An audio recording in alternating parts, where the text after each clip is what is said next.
A silence heavy with subsonic hum settled over the underground chamber. The air, thick with the scent of ozone and torn rock, vibrated against exposed skin, an unnatural, icy caress. The blue light, cold and sourceless, bathed the Roman legionaries huddled at the well's mouth, their stony faces now masks of wonder and a primordial fear that transcended military discipline. Nervous whispers rose like thin smoke. Die Inferi. It's the tomb of a Pictish king. A curse. Murmured prayers to Jupiter, to Mars, even to local crossroads and stream deities mixed with stifled oaths. These were the sounds of men confronted by the incomprehensible, seeking refuge in the known boundaries of their world. Marcus Flavius remained beside the crystalline structure. His hands still clutched the gladius, but the threat was no longer flesh and blood.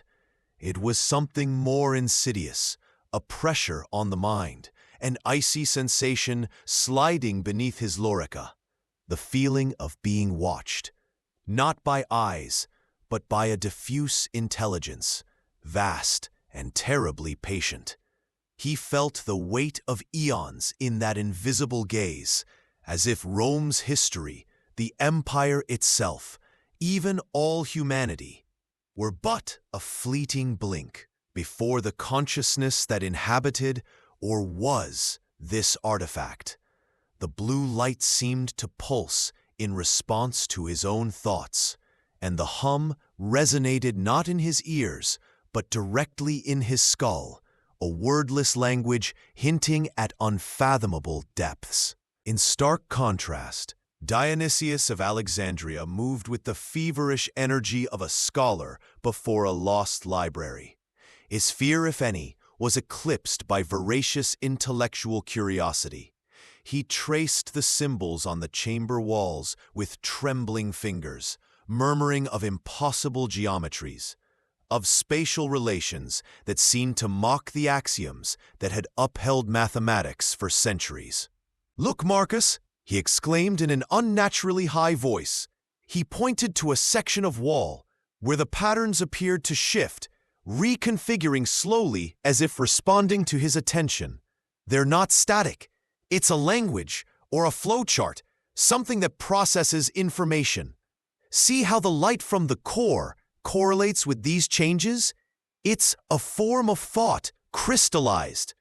He turned to the central artifact, his face lit by the blue glow, his eyes shining with an almost manic light. A millennium of Greek philosophy, of Roman science, and this is the next step, or perhaps the step that existed long before us. Marcus tore his gaze away from Dionysius's rapt fascination. The Greek saw knowledge, possibility. Marcus, the soldier, saw danger, an unknown variable violently inserted into the already precarious balance of the frontier.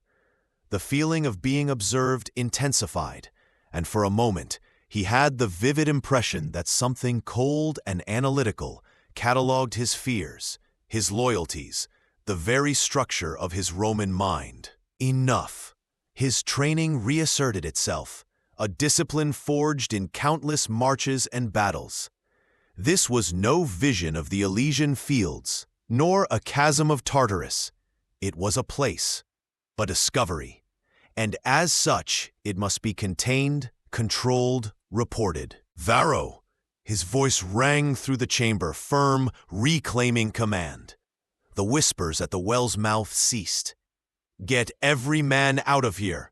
Establish a perimeter of 50 paces. No one enters or leaves without my express permission. No one speaks of this. Not a word to the other centuries. Understand? This is now the legate's concern, and the legate's alone."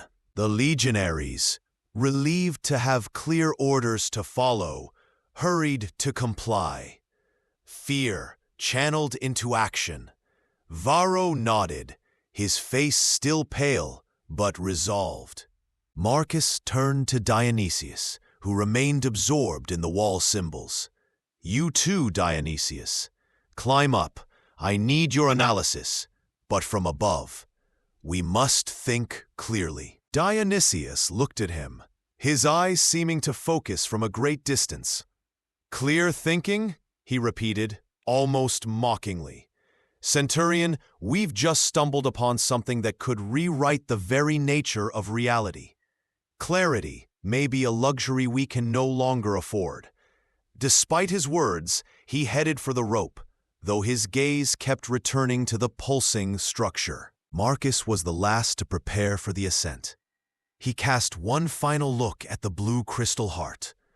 The feeling of being watched did not lessen. It was like standing under the gaze of a cold, conscious star.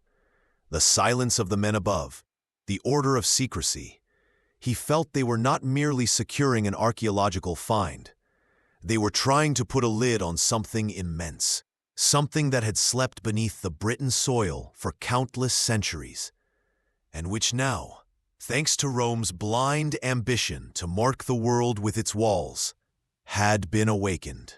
And the first whisper that echoed in his mind, not as a voice, but as an icy certainty, was, "It is not sleeping, it was waiting."